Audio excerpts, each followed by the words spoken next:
저자를 당장 능지처사하라. 1471년 1월 2일 서울 한복판 저잣거리에서 한 젊은이가 형장에 끌려 나왔습니다. 조선에서 가장 잔혹한 처형 방식, 살아있는 사람의 살을 조금씩 베어내는 능지처사, 역모를 꾸민 역적에게만 내려지는 극형이었습니다. 그런데 정말 놀라운 사실은 이 사람이 바로 조선 최고의 천재 장군이었다는 점입니다. 그의 나이 겨우 28, 10년 전만 해도 그는 영웅이었습니다. 17세에 여진족을 물리쳐 나라를 구했고 20세에 조선 최고의 장군이 되었습니다. 왕은 그를 나라의 기둥이라 불렀고 백성들은 그를 조선의 수호신이라 불렀습니다. 하지만 10년 후 그는 역적이 되어 죽어갔습니다. 그의 이름 남이. 과연 무슨 일이 있었던 걸까요? 정말 이 천재 장군이 역모를 꾸민 걸까요? 아니면 다른 이유가 있었던 걸까요? 그리고 가장 충격적인 사실은 그를 죽인 진짜 이유가 따로 있었다는 점입니다. 그는 너무 뛰어났습니다. 그것이 그의 유일한 죄였습니다. 만약 남이가 살았다면 임진왜란 때 조선에는 이순신만이 아니라 또 한 명의 전쟁의 신이 있었을 것입니다. 하지만 권력은 천재를 두려워했습니다. 질투는 그를 역적으로 만들었습니다. 그리고 조선은 스스로 미래를 저버렸습니다. 이것은 한 천재가 권력의 희생양이 된 비극적인 이야기입니다. 이것은 조선이 가장 위대한 장군을 스스로 죽인 이야기입니다. 이것은 능력이 죄가 되었던 시대의 이야기입니다. 남이는 1441년 의주 남씨 가문에서 태어났습니다. 그의 아버지 남이는 무신이었지만 특별히 높은 벼슬을 한 인물은 아니었습니다. 평범한 무관 집안의 아들. 그러나 남이는 태어날 때부터 범상치 않았습니다. 실록에는 이렇게 기록되어 있습니다. 남이는 어려서부터 기골이 장대하고 무예가 뛰어났으며 병서를 읽기를 좋아하였다. 그는 단순히 힘이 센 무사가 아니었습니다. 전략을 읽고 전술을 짜고 지형을 파악하는 능력이 탁월했습니다. 15살에 이미 병법서를 달달 외울 정도였습니다. 그런 그에게 기회가 왔습니다. 1467년 세조는 북방의 여진족을 토벌하기 위해 대규모 군대를 파견했습니다. 이 시해의 난을 진압한 직후였고 조선은 국경의 안정이 절실했습니다. 함경도 일대는 여진족의 침입으로 계속 혼란스러웠습니다. 이때 남이는 17의 나이로 전장에 나섰습니다. 처음에 아무도 그를 주목하지 않았습니다. 너무 어렸기 때문입니다. 하지만 첫 전투에서 남이는 모두를 놀라게 했습니다. 그는 적의 동선을 완벽하게 예측했고 기습 공격의 타이밍을 정확히 포착했습니다. 지형을 활용한 그의 전술은 노련한 장군들도 감탄할 수준이었습니다. 단 한 번의 전투로 여진족 수백 명을 격퇴했습니다. 조선군의 피해는 거의 없었습니다. 세조는 이 소식을 듣고 직접 남이를 불렀습니다. 나이가 어찌 되느냐? 17입니다, 전하. 17에 이미 이런 공을 세우다니 그대는 장차 나라의 큰 기둥이 될 것이다. 세조의 눈에는 확신이 가득했습니다. 남이는 단순한 용맹한 무사가 아니었습니다. 그는 전쟁을 읽는 천재였습니다. 그해 겨울 남이는 다시 북방으로 향했습니다. 이번에는 더 깊숙한 곳 건주여진의 본거지까지 쳐들어갔습니다. 추운 겨울, 험한 산악 지형, 적의 본거지, 모든 조건이 불리했습니다. 하지만 남이는 이겼습니다. 그는 적의 보급로를 끊고 주력 부대를 고립시켰으며 마침내 적장을 사로잡았습니다. 조선군은 대승을 거두었습니다. 그때 남이의 나이 18. 세조는 남이를 무과 시험도 치르지 않고 바로 장군으로 임명했습니다. 전례 없는 일이었습니다. 이 아이는 무과 시험이 필요 없다. 전장에서 이미 증명했다. 조선 조정이 떠들썩했습니다. 어떤 이들은 감탄했고 어떤 이들은 질투했습니다. 그리고 어떤 이들은 두려워하기 시작했습니다. 너무 빠른 성공, 너무 눈부신 재능, 그것은 축복이자 동시에 저주가 될 수 있었습니다. 하지만 그때의 나미는 몰랐습니다. 자신의 재능이 언젠가 자신을 죽음으로 몰아갈 것이라는 사실을 1468년부터 1469년까지 나미는 세조의 가장 아끼는 장수가 되어 있었습니다. 세조는 나미를 단순한 무장이 아니라 조선의 미래를 책임질 군사 지도자로 키우려 했습니다. 왕은 나미를 자주 궁궐로 불러들였습니다. 병법을 논하고 전략을 토론하고 때로는 정치에 대해서도 이야기했습니다. 나미, 전쟁에서 가장 중요한 것이 무엇이라 생각하느냐? 백성의 마음입니다. 그렇다. 백성의 마음을 얻지 못하면 아무리 강한 군대도 무너진다. 세조는 나미의 대답에 만족했습니다. 이 젊은 장군은 힘만 있는 것이 아니었습니다. 지혜도 있었고 무엇보다 사람을 이해했습니다. 나미는 군사들에게 인기가 많았습니다. 그는 전투 중에 항상 맨 앞에 섰고 승리 후에는 공을 부하들에게 돌렸습니다. 춥고 배고픈 군사들과 함께 똑같은 음식을 먹었고 같은 추위를 견뎠습니다. 병사들은 나미를 위해서라면 기꺼이 목숨을 걸었습니다. 1469년 나미는 20살이 되었습니다. 이미 조선 최고의 젊은 장군이었습니다. 북방 국경은 그의 활약으로 안정되었고 여진족은 감히 조선 땅을 넘보지 못했습니다. 세조는 나미에게 병조참이라는 높은 벼슬을 내렸습니다. 20살의 병조참이 조선 역사상 전례가 없는 일이었습니다. 나미는 젊지만 그 재능은 늙은 명장들도 따를 수 없다. 세조의 말이었습니다. 그러나 조정 안에서는 다른 목소리들이 들리기 시작했습니다. 너무 빠르지 않은가? 20살에 벌써 저런 높은 자리라니. 전하께서 지나치게 총애하시는 것 아닌가? 특히 훈구파 대신들 사이에서 불만이 커졌습니다.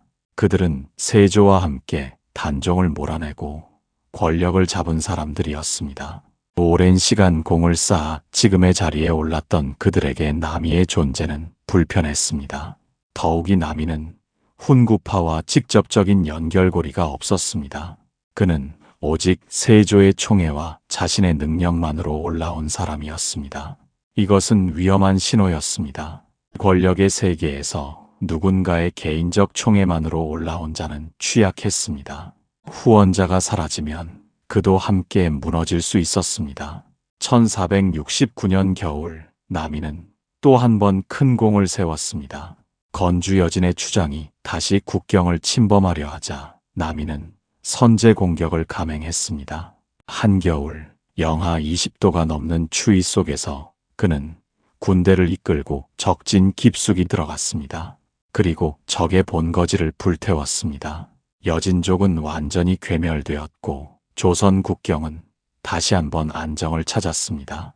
세조는 나미의 승전보를 듣고 크게 기뻐했습니다. 나미가 있는 한 북방은 걱정이 없구나. 왕은 나미에게 특별한 선물을 내렸습니다. 명나라에서 들여온 최고급 검과 갑옷이었습니다. 그리고 이렇게 말했습니다. 그대가 이 나라의 군사를 책임질 날이 머지않았다. 하지만 그날은 오지 않았습니다. 1469년 9월 8일 세조가 세상을 떠났습니다. 나미의 가장 강력한 후원자가 사라진 것입니다. 그리고 조선의 권력 구도가 완전히 바뀌기 시작했습니다. 나미는 여전히 왕을 위해 충성을 다했습니다. 새로 즉위한 예종도 그를 신임했습니다. 하지만 예종은 약했습니다. 건강도 좋지 않았고 정치적 기반도 튼튼하지 못했습니다. 진짜 권력은 훈구파 대신들의 손에 있었습니다. 그들은 세조 시대부터 쌓아온 권력을 지키고 싶었습니다. 그리고 나미는 그들에게 위협이었습니다. 너무 젊고 너무 유능하고 너무 백성들에게 사랑받았습니다.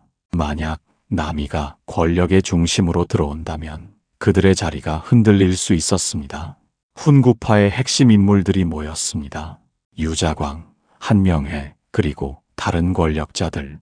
그들은 나미를 제거하기로 결정했습니다. 하지만 남이는 아무런 죄가 없었습니다. 그렇다면 어떻게 해야 할까요? 죄를 만들어내면 되는 것이었습니다. 1470년 음모가 시작되었습니다. 1470년 초봄, 조선의 정치 분위기가 서늘하게 변하기 시작했습니다. 예종은 즉위한 지 1년이 조금 넘었지만 건강이 급격히 나빠지고 있었습니다. 조정의 실권은 완전히 훈구파 대신들의 손에 넘어갔습니다. 그 중심에는 유자광이 있었습니다. 유자광은 세조 시절부터 권력의 핵심에 있었던 인물이었습니다. 냉철하고 계산적이었으며 목적을 위해서라면 수단을 가리지 않는 사람이었습니다. 그의 눈에 남이는 제거해야 할 대상이었습니다. 남이가 너무 위험합니다. 유자광이 한명회에게 말했습니다. 무엇이 위험하다는 것인가? 전하의 총애를 받고 있고 군사력을 장악하고 있으며 백성들의 지지까지 받고 있습니다. 만약 그가 뜻을 품는다면. 한명회는 침묵했습니다. 그도 같은 생각을 하고 있었습니다. 남이는 실제로 역모를 꾸미지 않았습니다. 하지만 권력자들의 눈에는 그의 능력 자체가 위협이었습니다. 그는 언제든 역모를 꾸밀 수 있는 조건을 갖추고 있었습니다. 군사들의 지지, 백성들의 사랑, 뛰어난 전략적 능력, 이 모든 것이 그를 위험한 존재로 만들었습니다. 하지만 남이는 충신입니다. 아무런 잘못도 없지 않습니까? 다른 대신이 조심스럽게 말했습니다. 잘못이 없다면 만들면 됩니다. 유자광의 말은 차갑고 단호했습니다. 1470년 7월, 예종이 갑자기 위독해졌습니다. 훈구파 대신들은 서둘러 움직이기 시작했습니다. 예종이 죽으면 다음 왕은 성종이 될 것이었습니다. 성종은 아직 어렸고 대비와 대신들의 섭정을 받아야 했습니다. 이 혼란한 시기에 남이를 제거하는 것이 가장 안전했습니다. 유자광은 계획을 세웠습니다. 남이를 역모로 몰아야 했습니다. 하지만 증거가 없었습니다. 그렇다면 증인을 만들어내면 되었습니다. 유자광은 남이와 가까이 지내던 젊은 무신 한 명을 불렀습니다. 내가 만약 나라를 위해 큰 공을 세운다면 높은 벼슬과 많은 재물을 얻을 수 있을 것이다. 무슨 말씀이신지 남이가 역모를 꾸미고 있다고 고발하라. 젊은 무신의 얼굴이 창백해졌습니다. 하지만 그것은 사실이 아닙니다. 남이 장군은 사실이 중요한 것이 아니다. 나라의 안전이 중요한 것이다. 협박과 회유가 이어졌습니다. 결국 그 무신은 굴복했습니다. 두려움 때문이었습니다. 거부하면 자신도 역모의 공범으로 몰릴 수 있다는 것을 알았습니다. 유자광은 다른 증인들도 준비했습니다. 남이와 함께 북방에서 싸웠던 부하 장수 몇 명. 그들은 모두 협박을 받았고 거짓 증언을 하기로 약속했습니다. 남이가 군사들에게 이렇게 말했다고 증언하라. 언젠가 이 나라를 내 손에 넣겠다고. 하지만 그런 말을 들은 적이 없습니다. 들은 것으로 하라. 그렇지 않으면 너도 역적이 된다. 1470년 11월 26일 예종이 세상을 떠났습니다. 재위 1년 2개월, 너무나 짧은 재위 기간이었습니다. 성종이 즉위했습니다. 하지만 성종은 겨우 13살이었습니다. 실권은 대왕 대비 정희왕 후와 훈구파 대신들의 손에 있었습니다.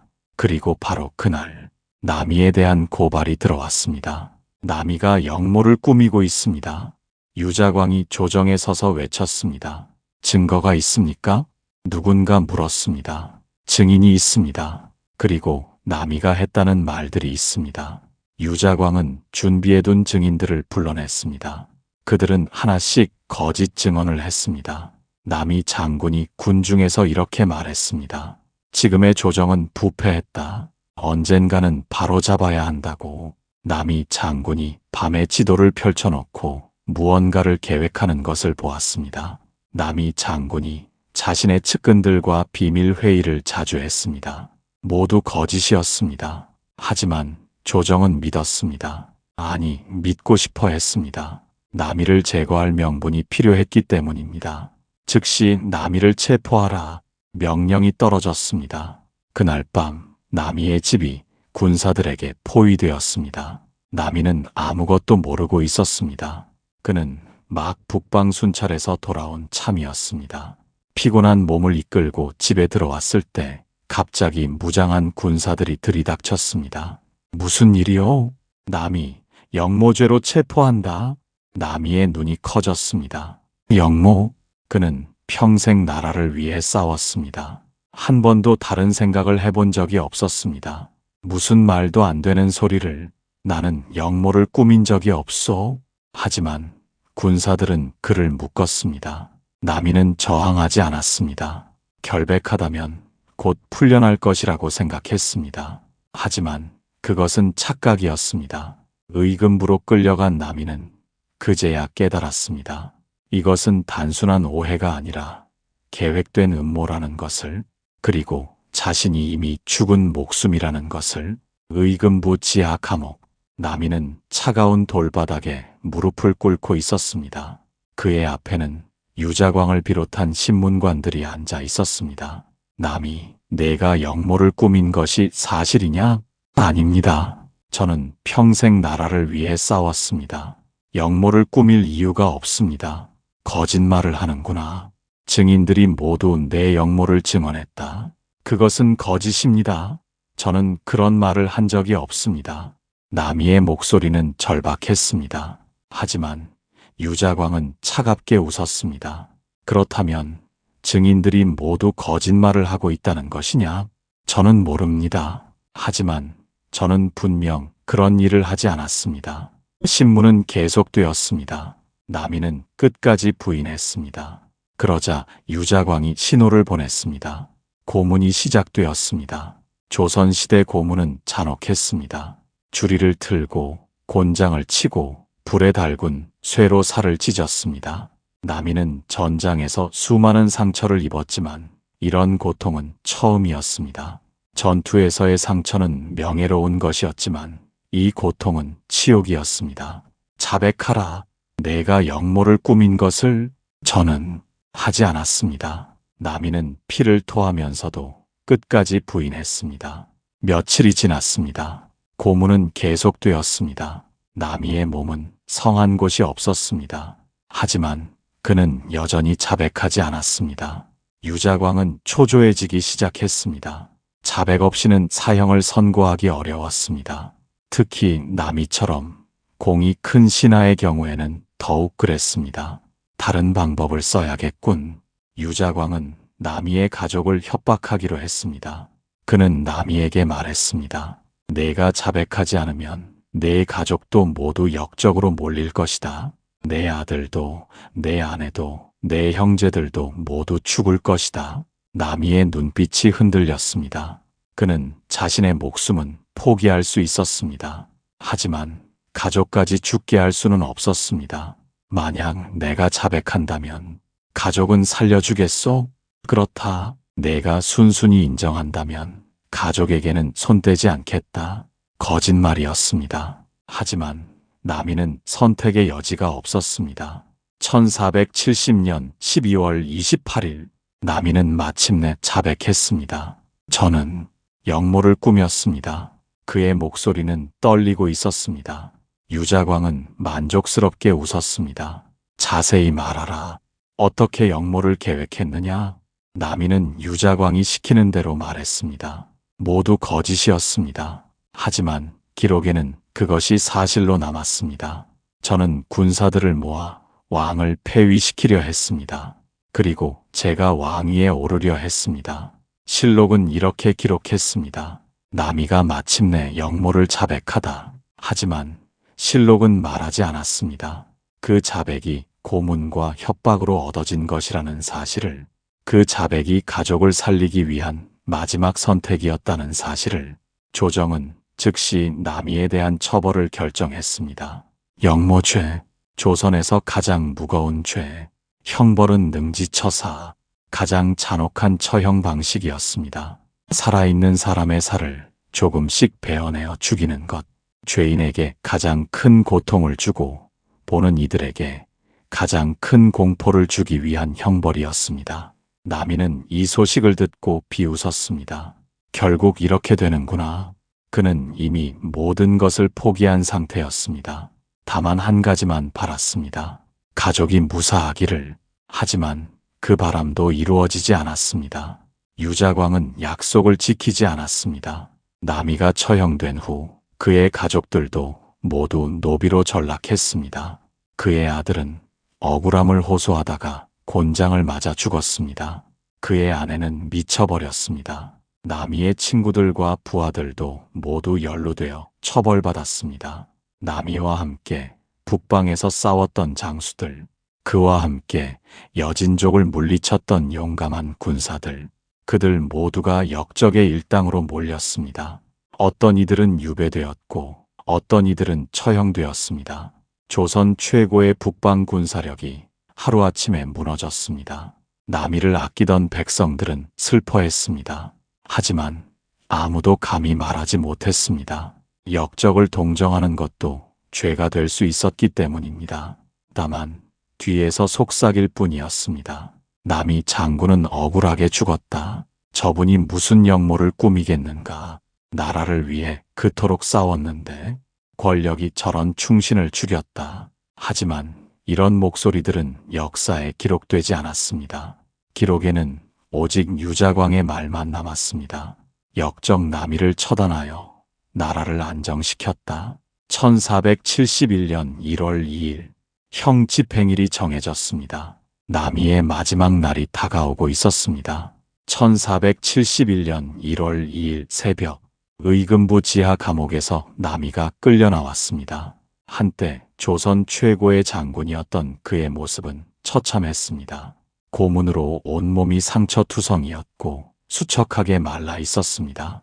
하지만 그의 눈빛만은 여전히 살아 있었습니다. 서울 한복판, 저잣거리, 형장이 마련되어 있었습니다. 수많은 백성들이 모여들었습니다. 어떤 이들은 호기심으로, 어떤 이들은 슬픔으로 남이를 바라보았습니다. 남이는 형장 한가운데 세워졌습니다. 그의 앞에는 망나니가 칼을 들고 서 있었습니다. 능지처사, 살아있는 사람의 살을 조금씩 베어내는 형벌. 최소 8번에서 최대 24번까지 칼을 대는 것이 규정이었습니다. 죄인이 최대한 오래 고통받게 하기 위함이었습니다. 남이 마지막으로 할 말이 있느냐? 형리가 물었습니다. 남이는 천천히 고개를 들었습니다. 그리고 모여있는 백성들을 둘러보았습니다. 나는 역모를 꾸민 적이 없소. 그의 목소리는 약했지만 또렷했습니다. 나는 평생 이 나라를 위해 싸웠소. 북방 국경을 지켰고 백성들을 지켰소. 백성들이 웅성거리기 시작했습니다. 조용히 하라. 관리들이 소리쳤습니다. 하지만 남이는 계속 말했습니다. 내가 오늘 억울하게 죽는다면 하늘이 알 것이오. 그리고 언젠가 역사가 진실을 밝힐 것이오. 입을 다물어라. 유자광이 분노했습니다. 당장 집행하라. 망나니가 칼을 들었습니다. 남이는 눈을 감지 않았습니다. 그는 끝까지 하늘을 바라보았습니다. 첫 번째 칼이 그의 살을 베어냈습니다. 남이는 신음을 참았습니다. 두 번째, 세 번째, 피가 쏟아졌습니다. 백성들 중 일부는 참아보지 못하고 고개를 돌렸습니다. 하지만 남이는 끝까지 비명을 지르지 않았습니다. 전쟁터에서 수많은 상처를 견뎌낸 그였습니다. 죽음 앞에서도 그는 장군의 품위를 잃지 않으려 했습니다. 6번째 칼이 내려졌을 때 남이의 의식이 흐려지기 시작했습니다. 그의 눈앞에 지난 삶이 스쳐 지나갔습니다. 17의 나이에 처음 전장에 나섰던 날, 세조가 자신을 불러 칭찬하던 날, 군사들과 함께 추운 겨울 북방을 지키던 날들, 그리고 가족의 얼굴. 내가 지키려던 것은 무엇이었을까? 나라, 백성, 명예. 결국 아무것도 지키지 못했구나. 7번째 칼, 8번째 칼. 1471년 1월 2일 오전, 남이는 28의 나이로 세상을 떠났습니다. 형장에는 침묵이 흘렀습니다. 백성들은 말없이 고개를 숙였습니다. 어떤 이들은 눈물을 흘렸습니다. 조선이 가장 뛰어난 젊은 장군을 잃은 순간이었습니다. 하지만 권력자들은 만족했습니다. 위협적인 존재를 제거했다고 생각했습니다. 남이의 시신은 저잣거리에 사흘 동안 버려졌습니다. 역적에게 주어지는 마지막 치욕이었습니다. 백성들이 지나가며 침을 뱉고 돌을 던지도록 한 것입니다. 하지만 이상한 일이 벌어졌습니다. 아무도 남이의 시신에 돌을 던지지 않았습니다. 오히려 밤이 되면 누군가 몰래 와서 꽃을 놓고 갔습니다. 관리들이 치워도 다음 날이면 또 꽃이 놓여 있었습니다. 백성들은 알고 있었습니다. 남이가 역적이 아니라는 것을, 그가 억울하게 죽었다는 것을. 사흘 후 남이의 시신은 한강에 버려졌습니다. 역적의 시신은 땅에 묻힐 자격조차 없다는 것이 법이었습니다. 하지만 며칠 후 한 노인이 물가에서 남이의 시신을 건져냈습니다. 남이와 함께 전쟁터에서 싸웠던 늙은 군사였습니다. 그는 목숨을 걸고 남이를 몰래 묻어주었습니다. 장군님, 편히 쉬십시오. 억울한 죽음이지만 언젠가는 진실이 밝혀질 것입니다. 남이의 죽음으로 끝나지 않았습니다. 그의 죽음은 조선 사회에 깊은 상처를 남겼습니다. 군사들은 충성에 대해 회의하기 시작했습니다. 아무리 나라를 위해 싸워도 권력자의 질투를 받으면 죽는구나. 능력이 뛰어난 것도 죄가 되는구나. 북방 국경은 다시 불안해지기 시작했습니다. 남이가 물리쳤던 여진족이 다시 고개를 들었습니다. 남이의 부하들이 모두 제거되었기 때문에 조선의 북방 군사력은 크게 약화되었습니다. 몇 년 후 여진족은 다시 국경을 침범하기 시작했습니다. 그때 조정에 누군가 말했습니다. 남이 장군이 살아있었다면 이런 일은 없었을 것이오. 하지만 이미 늦었습니다. 죽은 자는 돌아오지 않았습니다. 1471년 겨울, 성종은 13살의 어린 왕이었지만 가끔 남이를 생각했습니다. 대신들이 역적이라고 했지만 왜인지 석연치 않았습니다. 정말 남이가 역모를 꾸몄을까? 아니면 누군가 그를 제거하고 싶어 했던 것은 아닐까? 하지만 어린 왕은 아무것도 할 수 없었습니다. 권력은 대신들의 손에 있었습니다. 남이의 억울한 죽음은 그렇게 묻혔습니다. 하지만 역사는 잊지 않았습니다. 백성들의 기억 속에, 그리고 몇몇 정직한 사관들의 기록 속에 남이의 진실은 남아 있었습니다. 언젠가는 밝혀질 진실. 그것이 남이가 죽으면서 남긴 유일한 희망이었습니다. 남이가 죽고 121년이 흘렀습니다. 1592년 임진왜란이 일어났습니다. 20만 왜군이 부산에 상륙했고 조선은 순식간에 무너졌습니다. 불과 보름 만에 한양이 함락되었습니다. 선조는 의주까지 피난을 가야 했습니다. 조선은 멸망 직전까지 갔습니다. 그때 한 명의 영웅이 나타났습니다. 이순신. 그는 바다에서 연전연승을 거두며 조선을 구했습니다. 한산도 대처, 명량해전. 그의 전략과 용맹은 전설이 되었습니다. 하지만 역사가들은 가끔 이런 질문을 합니다. 만약 남이가 살아있었다면 어땠을까? 물론 남이는 임진왜란 때 이미 150살이 넘었을 것입니다.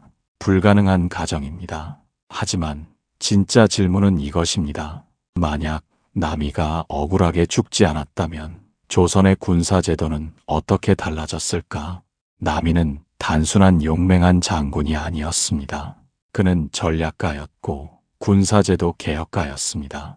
그는 북방 국경을 지키면서 새로운 전술들을 개발했습니다. 기동성 있는 기병 전술, 화기와 창검을 조합한 복합 전술, 지형을 활용한 매복과 기습, 이 모든 것이 남이의 창의성에서 나온 것들이었습니다. 세조는 남이에게 군사제도 개혁을 맡기려 했습니다. 하지만 세조가 죽으면서 그 계획도 사라졌습니다. 만약 남이가 살았다면 그는 조선의 군사력을 획기적으로 강화시켰을 것입니다. 그는 젊은 장수들을 키웠을 것입니다. 북방 경험을 바탕으로 실전적인 훈련 체계를 만들었을 것입니다. 그리고 무엇보다 그는 능력 있는 인재를 알아보는 눈이 있었습니다. 어쩌면 이순신 같은 장수를 더 일찍 발굴했을지도 모릅니다. 임진왜란 때 조선이 무너진 가장 큰 이유는 군사력의 약화였습니다. 오랜 평화 속에서 조선의 군대는 실전 능력을 잃었습니다. 장수들은 대부분 세습으로 자리를 물려받았고 실제 전쟁 경험은 없었습니다. 훈련은 형식적이었고 무기는 낡았습니다. 이 모든 문제들이 남이가 경고했던 것들이었습니다. 남이는 살아생전 이렇게 말했다고 합니다. 평화가 오래 지속되면 군사는 약해집니다. 하지만 적은 기다려주지 않습니다. 능력 있는 장수를 키우는 것이 나라를 지키는 유일한 방법입니다. 하지만 그의 말은 무시되었습니다. 그리고 그가 죽은 후 조선은 그가 경고했던 길로 걸어갔습니다. 1583년 니탄계의 난이 일어났습니다. 여진족이 대거 국경을 침범했습니다. 조선군은 큰 피해를 입었습니다. 그때 조정에 누군가 한탄했습니다. 남이 장군이 있었다면 이런 일은 없었을 것이오. 1587년 북방 국경에서 또다시 큰 충돌이 있었습니다. 조선군은 고전했습니다. 남이가 키웠던 부하들은 모두 죽거나 유배되었기 때문입니다. 그의 전술을 아는 사람도 없었습니다. 조정은 뒤늦게 깨달았습니다. 남이가 얼마나 소중한 자산이었는지. 하지만 이미 늦었습니다. 임진왜란이 일어났을 때 이순신은 거의 혼자서 나라를 구했습니다. 그는 천재였고 영웅이었습니다. 하지만 만약 그에게 동료가 있었다면 어땠을까요? 만약 남이 같은 장수가 육지에서 왜군과 싸우고 있었다면, 만약 남이의 제자들이 각 지역에서 의병을 이끌고 있었다면 조선은 그렇게 비참하게 무너지지 않았을 것입니다. 한양도 그렇게 쉽게 함락되지 않았을 것입니다. 백성들도 그렇게 큰 고통을 겪지 않았을 것입니다. 역사에 만약은 없습니다. 하지만 역사가들은 이 만약을 통해 교훈을 얻습니다. 남이의 죽음이 조선에 남긴 상처는 121년 후 임진왜란으로 돌아왔습니다. 한 명의 천재 장수를 잃은 대가, 그것은 수십만 백성의 목숨으로 갚아야 했습니다. 1728년 이인좌의 난이 일어났습니다. 영조시대였습니다. 그때 한 대신이 말했습니다. 우리는 과거에 남이 같은 충신을 억울하게 죽였습니다. 그 죄가 지금까지 나라를 괴롭히고 있습니다. 영조는 이 말을 듣고 깊이 생각했습니다. 남이는 정말 역적이었을까? 아니면 우리가 무고한 충신을 죽인 것일까? 그리고 영조는 결심했습니다. 남이의 억울함을 풀어주기로. 하지만 그것은 남이가 죽은 지 257년이 지난 후의 일이었습니다. 너무 늦은 명예회복이었습니다. 1758년 영조 34년 왕은 사관을 불러 명령했습니다. 남이의 기록을 다시 조사하라. 신하들이 놀랐습니다. 전하, 남이는 역적으로 기록된 자입니다. 왜 다시? 과인이 실록을 읽어보니 석연치 않은 부분이 많다. 진실을 밝혀야 한다. 영조의 명령으로 대대적인 조사가 시작되었습니다. 오래된 기록들을 뒤졌습니다. 증인들의 증언을 재검토했습니다. 그리고 진실이 하나씩 드러나기 시작했습니다. 남이를 고발했던 증인들 중 일부는 훗날 자신의 거짓 증언을 후회했다고 기록되어 있었습니다. 어떤 증인은 죽기 전에 이렇게 말했습니다. 나는 남이 장군에게 큰 죄를 지었다. 협박 때문에 거짓 증언을 했다. 죽어서 그분을 볼 면목이 없다. 또 다른 기록도 발견되었습니다. 남이의 부하들이 남긴 편지들. 그들은 모두 남이의 억울함을 호소하고 있었습니다. 장군님은 평생 나라를 위해 싸우셨습니다. 역모 같은 것은 생각도 하지 않으셨습니다. 우리는 장군님과 함께 수많은 전투를 치렀습니다. 그분은 언제나 백성과 나라를 먼저 생각하셨습니다. 백성들의 기억도 수집되었습니다. 남이가 죽은 후에도 북방 사람들은 그를 기억하고 있었습니다. 남이 장군님이 계실 때는 여진족이 감히 넘보지 못했습니다. 장군님은 우리를 지켜주셨습니다. 역적이라니 말도 안 됩니다. 조사 결과가 모두 모였습니다. 그리고 결론은 명확했습니다.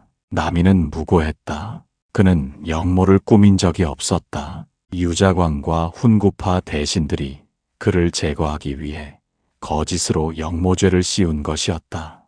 영조는 조정회의를 열었습니다. 남이는 억울하게 죽었다. 이제 그의 명예를 회복시켜야 한다. 신하들이 반대했습니다. 전하, 이미 역적으로 기록된 자를 복권시키는 것은 전례가 없습니다. 전례가 없다면 만들면 된다. 잘못된 것을 바로잡는 것이 임금의 도리다. 영조는 단호했습니다. 남이의 역모죄를 취소한다. 그리고 그에게 병조 판서의 벼슬을 추중한다. 드디어 1758년 남이가 죽은 지 287년 만에 그의 명예가 회복되었습니다. 하지만 너무 늦었습니다. 남이는 이미 오래전에 죽었고 그의 가족들도 모두 세상을 떠났습니다. 그의 부하들도 그를 기억하던 백성들도 대부분 죽었습니다. 명예회복은 죽은 자에게 무슨 의미가 있을까요? 하지만 의미는 있었습니다. 역사에 진실이 기록되었다는 것, 후대 사람들이 잘못된 판단을 교훈 삼을 수 있다는 것, 그것만으로도 의미가 있었습니다. 영조는 남이의 묘를 찾으라고 명령했습니다. 하지만 그의 묘는 찾을 수 없었습니다. 역적의 시신은 제대로 묻히지 못했기 때문입니다. 그래서 영조는 가묘를 만들어 주었습니다. 그리고 비석을 세웠습니다. 억울하게 죽은 충신남이 장군의 묘 비석 앞에서 제사를 지냈습니다. 287년 만의 제사였습니다. 그날 비가 내렸습니다. 누군가 말했습니다. 하늘도 우는구나. 너무 늦은 명예회복에. 남이의 명예회복 이후 조선 사회는 변하기 시작했습니다. 역모죄로 죽은 사람들에 대한 재조사가 이루어졌습니다. 그중 많은 사람들이 실제로는 무고했다는 것이 밝혀졌습니다. 권력의 희생양이 되었던 사람들, 정치적 투쟁의 도구로 사용되었던 사람들, 그들의 명예가 하나둘씩 회복되었습니다. 이것은 남이의 죽음이 남긴 또 다른 유산이었습니다. 그의 억울한 죽음이 후대에 교훈을 주었습니다. 권력은 신중하게 사용되어야 한다는 것, 무고한 사람을 죽이는 것이 얼마나 큰 죄인지, 그리고 진실은 언젠가는 밝혀진다는 것. 1776년 정조가 즉위했습니다. 정조는 영조의 뜻을 이어받아 더욱 적극적으로 억울하게 죽은 신하들의 명예를 회복시켰습니다. 남이 장군 같은 충신이 다시는 억울하게 죽는 일이 없어야 한다. 정조의 말이었습니다. 하지만 역사는 반복됩니다. 정조 시대에도 여전히 정치적 숙청은 있었습니다. 능력 있는 신하가 질투를 받아 제거되는 일도 있었습니다. 남이의 교훈은 여전히 제대로 배워지지 않고 있었습니다. 그래도 한 가지는 분명했습니다. 남이의 이름은 이제 역적이 아니라 충신으로 기억되었다는 것. 그가 조선을 위해 싸웠던 업적이 제대로 평가받았다는 것. 비록 287년이나 늦었지만 진실은 승리했습니다. 과거를 통해 현재를 반성하고 미래를 더 낫게 만드는 것. 남이의 이야기가 단순한 옛날 이야기로 끝나지 않고 오늘을 사는 우리에게 살아있는 교훈이 되기를, 그리고 그의 억울한 죽음이 더 이상 반복되지 않는 세상을 만드는 밑거름이 되기를. 2025년 오늘 우리는 554년 전 억울하게 죽은 한 젊은 장군을 기억합니다. 남이 장군, 조선이 잃어버린 가장 위대한 전쟁의 천재, 이순신이 될 뻔했던 영웅. 하지만 권력의 질투 앞에 쓰러진 비극의 주인공. 그의 이름을 우리는 기억합니다. 그의 억울함을 우리는 잊지 않습니다. 그의 교훈을 우리는 가슴에 새깁니다.